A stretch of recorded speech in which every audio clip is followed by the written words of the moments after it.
When a case goes unsolved, it's usually because something important is missing. A witness never comes forward, a body is never found, a moment is lost, and time moves on. But some cases are different. In these, investigators had bodies, timelines, and physical evidence in their hands. And still, years later, no one can say for certain what actually happened.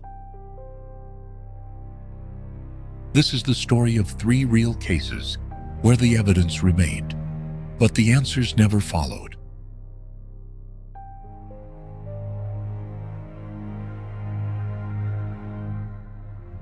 On November 29, 1970, a man hiking in the Isdal Woman Valley near Bergen noticed something unusual among the rocks. When he approached, he realized he was looking at the burned remains of a woman.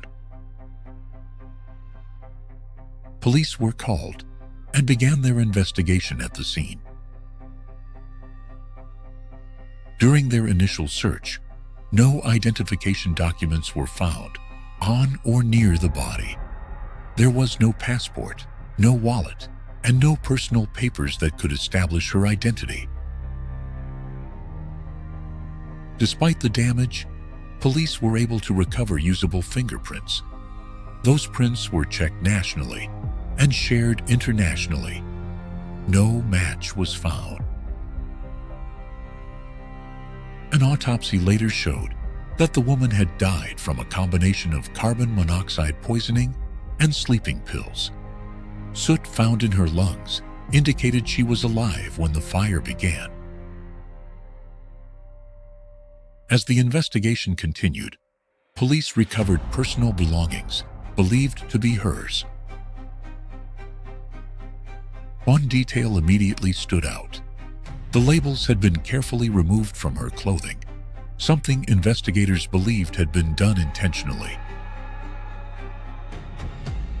Police then began reviewing hotel records in Bergen and other European cities. They discovered the woman had stayed in multiple hotels under different names and nationalities. Each registration appeared valid at the time, yet none of the identities could be verified.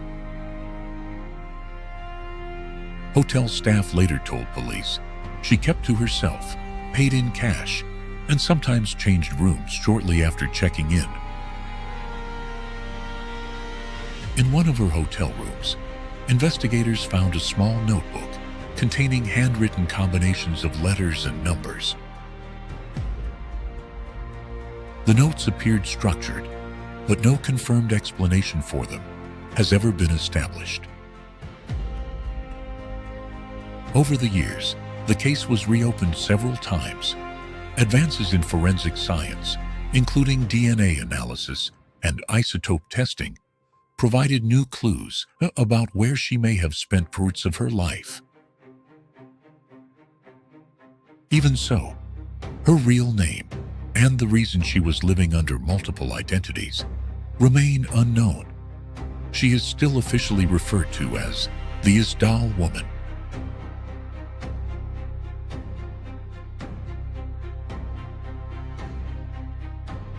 Early in the morning of December 1st, 1948, a man's body was found on Somerton Beach, near Adelaide. He was lying against a seawall, neatly dressed in a suit. There were no visible signs of a struggle. Police examined the body at the scene and later conducted a full search.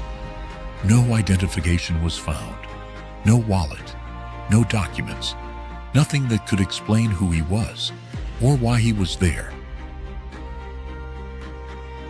An autopsy was performed, but doctors could not determine a definitive cause of death. Poisoning was suspected, though no specific substance could be identified. For several months, the case stalled. Then, during a closer re-examination of the man's clothing, investigators made an unexpected discovery. Hidden inside a small pocket was a tightly rolled piece of paper. Printed on it were the words "Tamam shud." The phrase was later identified as Persian, meaning ended or finished. Police publicly released this detail, hoping someone might recognize it. After those appeals, a local man came forward. He told police that a copy of the Rubaiyat of Omar Khayyam had been left in the back seat of his car.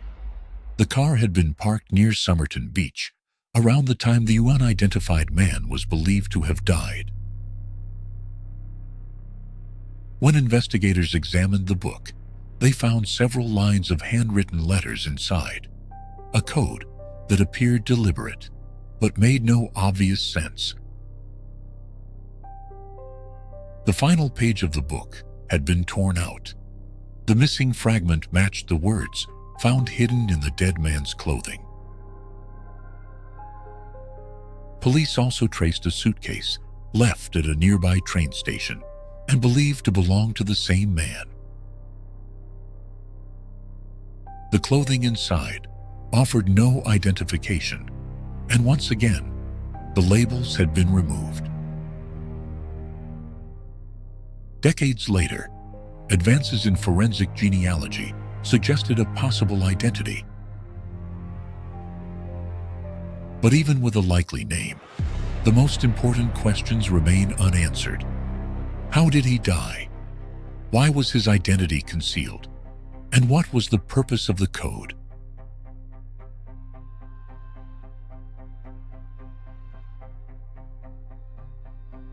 In late March of 1922, something felt wrong at a remote farmstead in Bavaria known as Hinterkaifeck. Neighbors noticed that mail was piling up. The family had not been seen for days. One of the children had failed to show up for school. At first, there was hesitation. The farm was isolated, and contact with neighbors had always been limited. But on April 4th, concern outweighed caution. Several people went to the property to check on the family. Inside the barn, they found the bodies of 4 members of the household. 2 more victims, a child and the family's maid, were discovered inside the house. All 6 had been murdered. As investigators examined the scene, they began to notice details that made the case especially disturbing. Evidence suggested that the killings had not been rushed. Each victim appeared to have been lured into the barn one at a time. The murder weapon was identified as a farm tool belonging to the household. Then came the most unsettling discovery. Signs indicated that someone had remained on the farm after the murders. The livestock had been fed, meals had been prepared, a fire in the stove had been kept burning. Footprints were found in the snow, leading from the nearby forest toward the house. No clear set of footprints leading away could be identified. Several suspects were considered over the years, including individuals known to the family and people who had previously worked on the farm. Some were questioned repeatedly. One man later confessed, but his statement was deemed unreliable. The investigation suffered from serious early mistakes. The crime scene was not properly secured. Neighbors and officials walked through the house before thorough documentation was completed. Despite later reviews and renewed interest decades afterward, no one was ever charged. More than a century later, the murders at Hinterkaifeck remained unsolved.